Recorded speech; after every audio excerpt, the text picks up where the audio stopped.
শোনাবো না, আমি শুধু হাসরের মাঠে বলবো, মৃত্যু পর্যন্ত চাচা ওয়াদা দিলাম জগৎবাসীকে শোনাবো না আপনি ঈমান আনছিলেন। কানে কানে কন। আবু তালেব বলছে না, কানে কানেও বলবো না। এবার নবী বলে চোখের পানি ফেলতে ফেলতে, চাচা এমনও কইতেন না তো, ঠিক আছে চাচা আমি কালেমাটা পড়ি, আপনি শুধু ঠোঁটটা নাড়েন,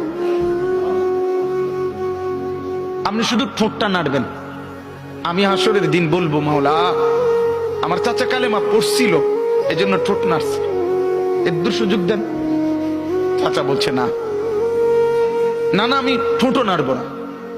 আল্লাহ নবী তখন অঝরে কাঁদতেছিলেন আর চোখের পানি ফেলে বললেন, চাচা আপনি জাহান্নামের আগুনে জ্বলবেন, আমি সইব কেমন? আবু তালেব নাফরমান তখন কি বলছে জানেন? আন্নারু খায়রুম মিনাল আর।